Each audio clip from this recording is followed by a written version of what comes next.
year is here. And with the new year comes New Year's resolutions. The time for reflection has passed, my friends. The time for action is now. New year, new me. Hashtag, exclamation mark, $, egg. Whoever you are and wherever you are, you always look to the first of the year for change. Some people want a new look. Boom! No, come back. Some people want new hair. Boom! Some people want more money. Oh, man. Whilst change can be inevitable and in some cases very necessary, what about the times where neither is needed? What if you are perfect just the way you are? Like, where the hell are we? The land of make-believe. Video game remakes and remasters have become increasingly common in the last 15 years, and whilst a case could definitely be made to say that they are necessary and required for some titles, for every diamond there is also a bunch of other diamonds that were already fine as the diamonds that they were.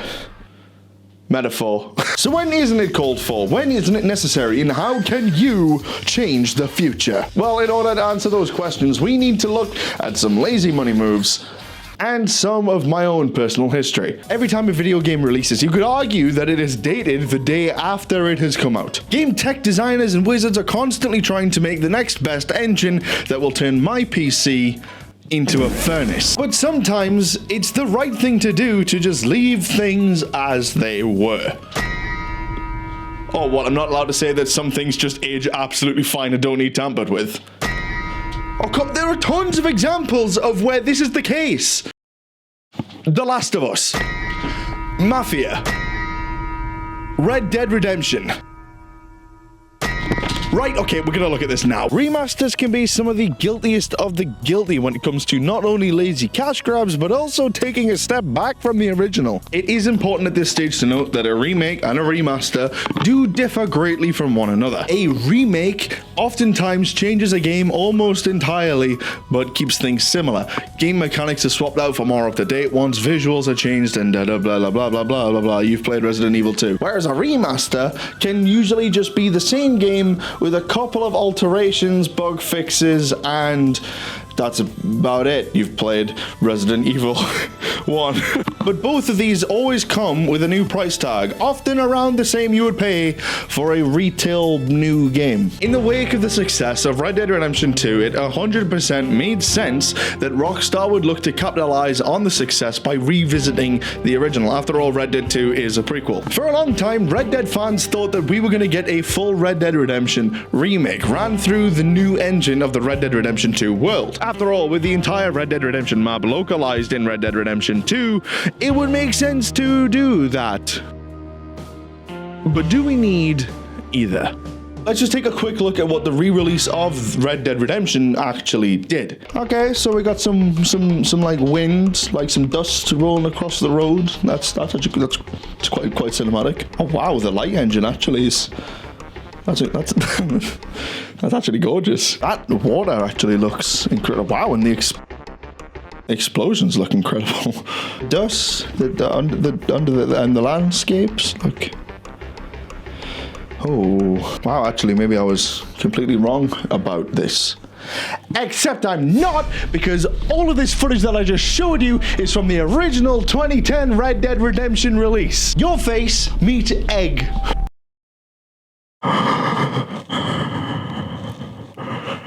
Hello. So if the 2010 release of the game has aged this well, how do you justify a £50 release in 2024? Mr. Rockstar, you have the floor. Well, the fans are referring to it more as a port, honestly, so... But if it's not a port, and you haven't changed anything about it, how do you get away with charging this much for a 15-year-old game? There it is. And Rockstar has been guilty of this Wes Dickens snake oil selling before. Marvel's Spider-Man got a remaster just 2 years after it came out. Surely this is fine as it is. You know something, Udovich? This might just be my masterpiece.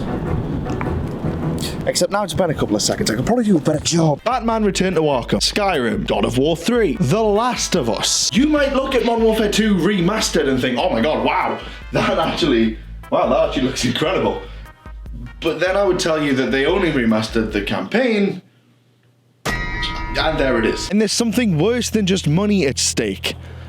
I want to show you something. Something that I know for a fact that none of you have ever seen before. Follow me.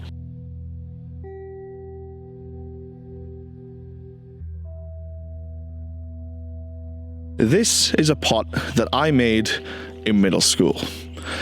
For those keeping score, that's me at 10 years old. It's not very good, and my parents have kept it because when I made it, it was special. This has existed for 17 years. Nowadays, I could make this again, and it would probably be 1,000 times better with the patience and the skills that I've developed over the 17 years since this was put in a kiln. But if I did that, to replace this one, would it still be as special? This is a product of its time, and surely if I was going to make something, I would want to make something new and different, instead of trying to remake something that already exists and hoping that it would be as special. This is one of the biggest problems with remastering things constantly. Not that it can't be justified, but when we're constantly getting lazy efforts like this, you don't have to spend your money. Remakes are a little bit of a lottery as well, because whereas a remaster is just maybe a fresh coat of paint and a few tweaks, a remake, well, the clue's in the name. A remake in its purest sense takes the soul of the original game and puts it into a new body. Resident Evil, Final Fantasy VII, Metroid, Zero Mission. These are all fantastic examples of remakes done right. Playing Resident Evil 2 doesn't feel like a trip down memory lane. Instead, it kind of feels like a whole new nightmare. Final Fantasy VII doesn't feel like an isometric wonky land adventure. Instead, it's epic. These two examples, by the way, are from the PlayStation 1. And looking at the journey the video games have gone on for the past 20 so years, it makes sense that you would want to take what was the original vision and then put it through look like this. That makes sense. That's the kind of thing that justifies remaking a whole game Until Dawn. Was Until Dawn's remake at all necessary? No. The Until Dawn remake did include two separate things, and that was a post-credit scene with Sam and also another cutscene where it turns out Josh actually survived. Which begs the question, are they trying to tease a sequel? And if they are, why didn't they just put these things on their socials instead of, oh wait, yeah. And this is the problem with where we are in the video game space today. It is incredibly hard to justify remastering or remaking almost anything that came out within the last 10 years, because games as far back as 2014 can look like this, or this, or even this.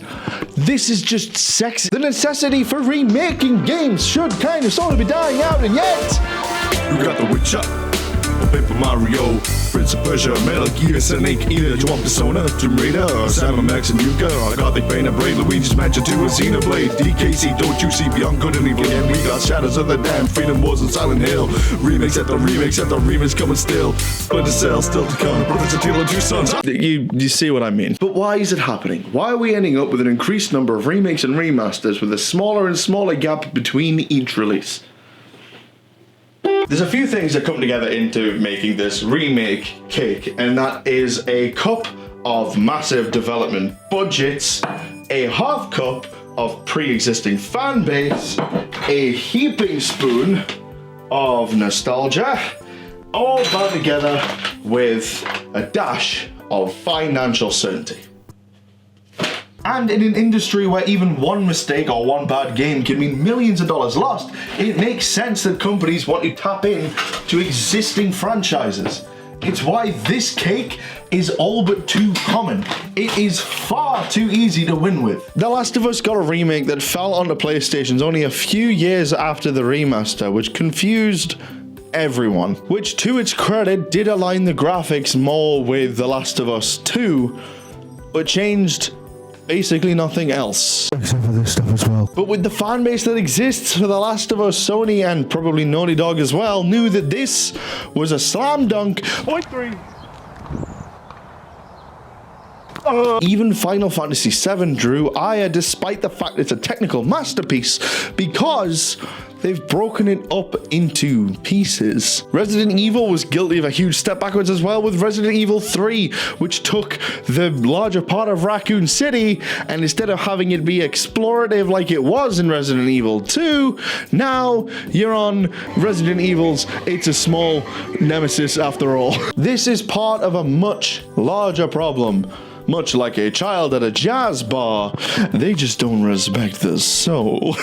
Now this is music. Sure, they might look stunning and they might fix things that were kind of wrong with the original. God knows that Leon benefits from a newer movement system. But sometimes they change or remove things that make the original what it was. It's just like taking something that you made and trying to remake it. If I did commit to replacing this pot with something new that looked 1,000 times better, it would completely kill the soul behind this first pot. Nostalgia is a powerful tool, but it's also one that is incredibly easily exploited. Remember Star Wars? Remember Beyond Good and Evil? Remember Horizon Zero Dawn? Hang on a second. I mean, we are all guilty of it. I'm no exception. At its worst, a remake is only trying to cash in on nostalgia. It locks us in a time capsule that is expecting us to want nothing more than to revisit the past with a new coat of paint. That's nowhere near enough. Money is just like the warmth of the sun, and I am blinded by I can't see. It's blinded me. So the question remains that if we are constantly leaning on the days of yore, are we burying the next best thing in yesterday's jam? If you feel like me, you could vote with your wallet. You don't have to buy these new things. In fact, you could revisit the old things instead. They're cheaper and more available. It's great looking back, and I mean, we all do it. But if we just continue to look back and not forwards, we're inevitably going to miss what's in front of us. Whee! Sometimes it pays just to play the original.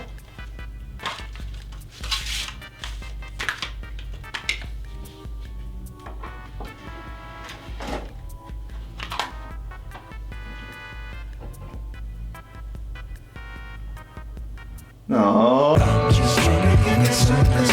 I want to say a special thank you to this month's patrons. Here they are. Oh, get a load of those poor little girls. If you would like to grab a piece of stag history, I have made this special shirt just for people who have subscribed between 2,000 and 3,000. And if you want to get hold of one, then you'll have to visit my Patreon, where currently these hoodies and also the t-shirts that I'm wearing underneath are both available. Why is my voice doing this? Thank you so much for watching. I've been Stag. You, as always, have been wonderful. Tune in next time when I remake every video that I made in 2024.